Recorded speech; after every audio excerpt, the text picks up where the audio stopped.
السلام علیکم ورحمۃ اللہ وبرکاتہ۔ 5 خطرناک گناہ، جس انسان میں یہ گناہ پائے جائیں تو یہ شخص عذاب میں مبتلا ہوگا، دنیا میں بھی یہ شخص ذلیل اور خوار ہوگا، آخرت میں بھی ذلیل اور خوار ہوگا۔ دنیا میں بھی یہ شخص سکون حاصل نہیں کر سکتا اور مرنے کے بعد بھی اس کو سکون حاصل نہیں ہوگا۔ اس شخص کے رزق میں برکت نہیں ہوگی، اس شخص کی روزی تنگ ہو جائے گی اور یہ شخص کبھی سکون حاصل نہیں کر سکے گا، اور یہ شخص ہمیشہ ٹینشن میں رہے گا، پریشانی میں رہے گا اور ہمیشہ دوسروں کے ساتھ لڑتا اور جھگڑتا رہے گا، جس کے اندر 5 گناہ پائے جائیں جو میں آگے بتانے جا رہا ہوں۔ ان 5 گناہوں کو نوٹ کر لیں، اور امید کرتا ہوں کہ آپ جو بھی ویڈیو دیکھ رہے ہیں کہ ان کے اندر یہ گناہ نہیں ہوں گے، لیکن خدا نخواستہ کسی کے اندر ان گناہوں میں سے کوئی گناہ ہے تو وہ توبہ کر لے۔ زندگی کا کوئی پتہ نہیں ہے کب موت آ جائے، تو توبہ کر لے، وقت ہے، اور توبہ کرے گا، سچی توبہ، اور گناہ چھوڑنے کا ارادہ کر لے تو اللہ تعالیٰ انشاءاللہ اس کے گناہوں کو معاف فرما دیں گے۔ اور یہ وہ گناہ ہیں کہ جن کے بارے میں آخرت میں عذاب ہوتا ہے، انسان کی پکڑ ہو جاتی ہے، تو اس لیے ان گناہوں سے بچنا ہمارے لیے ضروری ہے۔ تو اس میں سے پہلا گناہ سود کھانا ہے۔ سود خور آدمی یہ دنیا میں سکون میں نہیں رہتا، اس کے پاس اگرچہ مال زیادہ آ رہا ہوتا ہے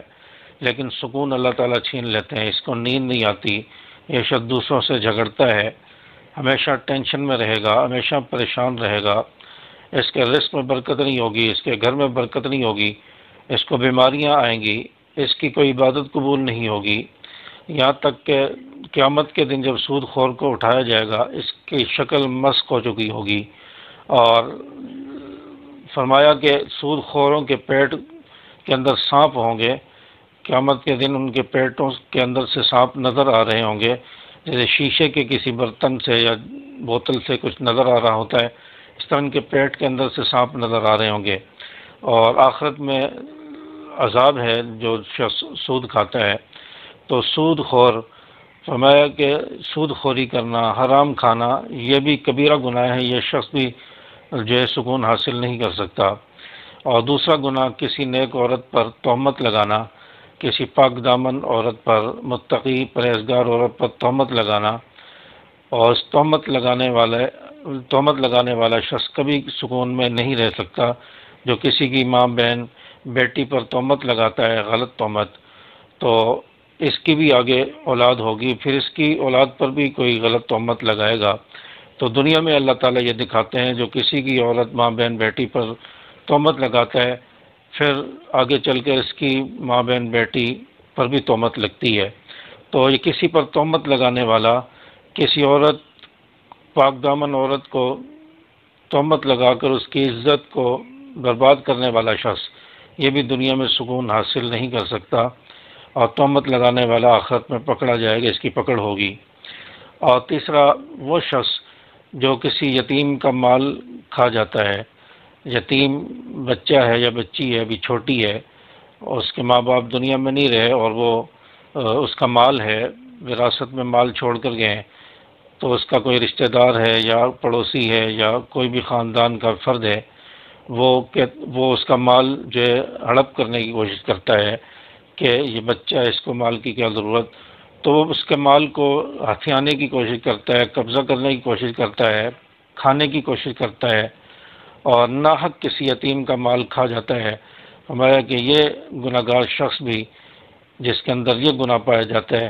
یہ بھی دنیا میں بھی خوار ہوگا، ذلیل ہوگا، آخرت میں بھی ہوگا، دنیا آخرت میں اس کو سکون نصیب نہیں ہوگا۔ چوتھا وہ شخص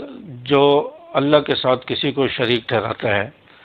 اللہ کے ساتھ جو کسی کو شریک ٹھہراتا ہے، فرمایا کہ یہ بھی دنیا آخرت میں تباہ ہوگا، ذلیل ہوگا، اور اس کی عبادت بھی قبول نہیں ہے۔ جو اللہ کے ساتھ شرک کرتا ہے، شرک کے گناہ کو اللہ تعالیٰ کبھی جو ہے معاف نہیں کرے گا۔ ہاں، اگر سچی توبہ کر لے تو پھر معاف ہو جائے گا، لیکن توبہ کیے بغیر مر گیا، اللہ تعالیٰ اس گناہ کو معاف نہیں فرمائیں گے۔ اور قرآن پاک میں فرمایا ان الشرک لظلم عظیم، شرک جو ہے ظلم عظیم ہے، بہت بڑا گناہ ہے، اور شرک کرنے والے کی عبادت بھی قبول نہیں ہوتی۔ اور شرک ہے کیا چیز؟ کہ اللہ کے ساتھ کسی اور کو شریک ٹھہرانا، یعنی مشکل کشا، حاجت روا، اولاد دینے والا، روزی دینے والا اللہ ہی ہے، اللہ کے علاوہ کسی اور کو روزی دینے والا، اولاد دینے والا سمجھ لینا، یہ اللہ کے ساتھ شرک کرنا ہے۔ جو اللہ کے ساتھ شرک کرتا ہے یہ شخص بھی آخرت میں بھی تباہ ہوگا، ذلیل ہوگا، دنیا میں بھی تباہ خوار ہوگا، ذلیل ہوگا، اور اس شخص کی بھی بخشش نہیں ہوگی، یہ شخص سکون حاصل نہیں کر سکتا۔ پانچواں، وہ شخص جو کسی پر جادو کرتا ہے، جادو کرنے والا شخص بھی کبھی امن اور سکون سے نہیں رہ سکتا۔ جو جادو کر کے کسی کا سکون خراب کرتا ہے، کسی کو پریشان کرتا ہے، اور اس پر بلا وجہ جادو کر کے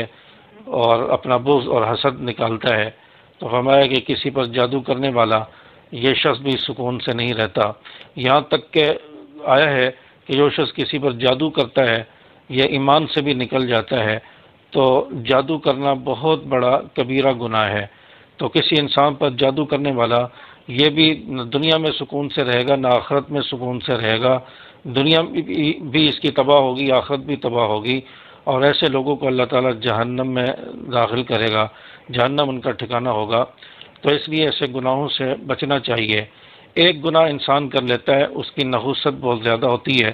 تو اس کی نحوست ہمیں نظر نہیں آ رہی ہوتی، لیکن اس کے اثرات، برے اثرات انسان کے جسم پر، انسان کی طبیعت پر، انسان کے دل پر اثر انداز ہوتے ہیں، تو جس کی وجہ سے انسان پریشان رہتا ہے، ٹینشن میں رہتا ہے، اور روزی میں بے برکتی ہو جاتی ہے، رزق تنگ ہو جاتا ہے۔ تو اس لیے ان گناہوں سے انسان بچنے کی کوشش کرے اور توبہ طائب ہو، اور توبہ کرے گا تو اللہ تعالیٰ انشاءاللہ معاف فرما دیں گے، اور آئندہ گناہوں سے بچنے کی کوشش کرے۔ اللہ تبارک و تعالیٰ میں سمجھ عمل کی توفیق عطا فرمائے۔ السلام علیکم ورحمۃ اللہ۔